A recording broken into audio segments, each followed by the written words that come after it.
why most people stay broke, and how to avoid it. Let's get real. Why do so many people stay broke? Generation after generation. It's not because they're lazy. It's not just bad luck. And no, it's not all about those daily $6 oat milk lattes.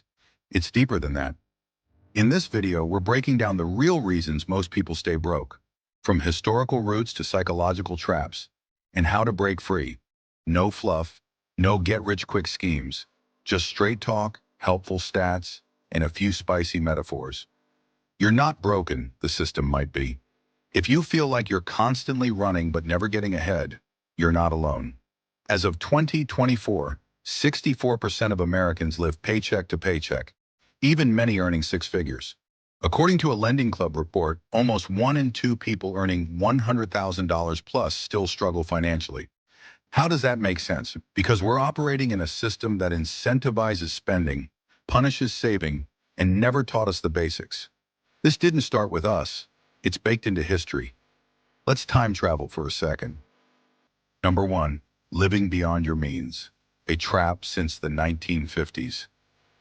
Post-World War II, America saw the rise of the middle class and the birth of mass consumerism.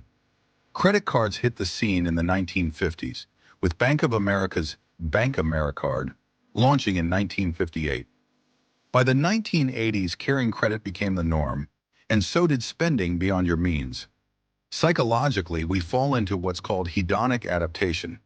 You get a raise, you upgrade your car, your clothes, your lunch spots, and suddenly that extra money is gone.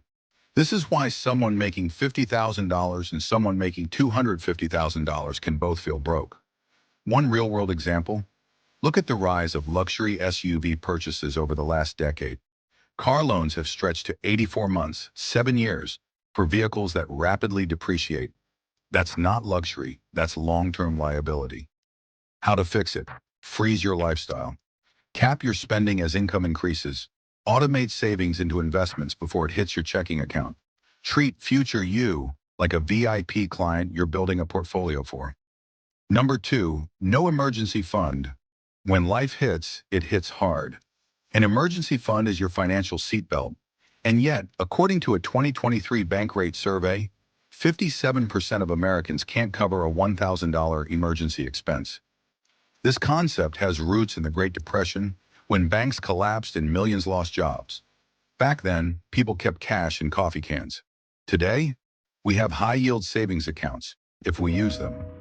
Life will throw curveballs: job loss, medical bills, broken appliances.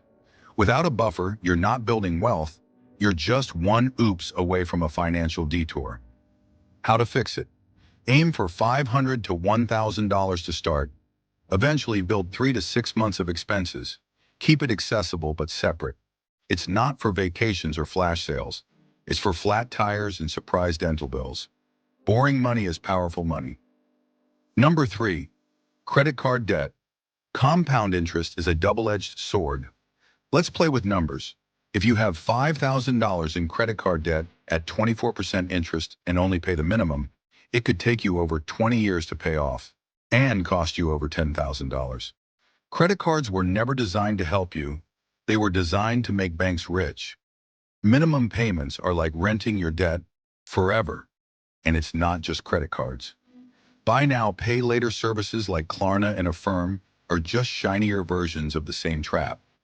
Even store cards like Macy's or Home Depot bait consumers with discounts and then hit them with rates over 25%. You saved 15% on a purchase and paid 50% in interest over the year. Yikes. How to fix it? Use the avalanche method. Pay off high-interest balances first. Or the snowball method. Start with the smallest balance to build momentum. And stop using credit for lifestyle padding. If you can't pay it off in full, you can't afford it. Number 4, lack of financial education. This is by design. Only 21 states in the U.S. require a personal finance class to graduate high school. Yet we're expected to navigate taxes, insurance, retirement accounts, and loans the moment we become adults. This didn't happen by accident. A financially uninformed population is more profitable for lenders, advertisers, and even certain employers. One survey by the FINRA Investor Education Foundation found that over 60% of Americans couldn't pass a basic financial literacy quiz. That's not a failure of intelligence, it's a failure of access. How to fix it? Learn on your own terms. Read The Psychology of Money by Morgan Housel or I Will Teach You to Be Rich by Ramit Sethi. Subscribe to financial YouTubers like us, but no pressure. Think of it as brain lifting, like weightlifting, but your wallet gets jacked. Number 5, short-term thinking. Your brain loves dopamine. Want to know why saving is hard? Blame dopamine. We're wired to seek instant rewards.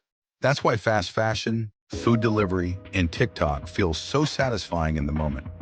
And why saving for retirement feels like eating broccoli through a fax machine.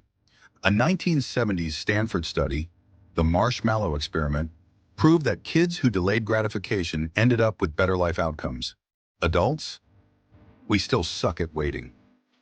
Short-term thinking is why many people rent instead of buy, lease instead of own, and spend instead of invest. How to fix it? Create visual goals.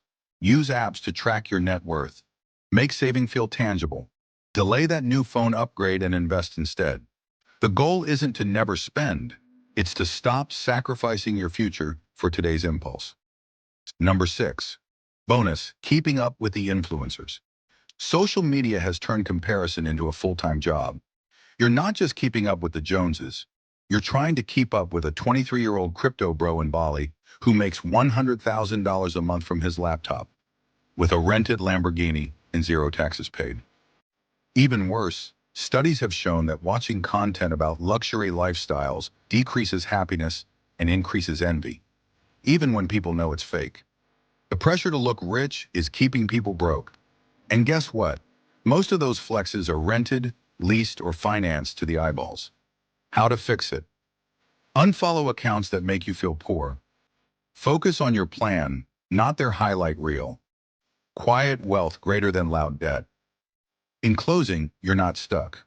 Being broke isn't a personality trait, it's a circumstance. And circumstances can be changed. Now you know the historical patterns, the psychological traps, and the system's blind spots. Use that knowledge like a financial flashlight. Drop a comment with the habit you're kicking first. Like, subscribe, and share this with a friend who's broke, but just financed a PlayStation 5 and an air fryer. Let's build wealth, not for the flex, but for the freedom. See you in the next one.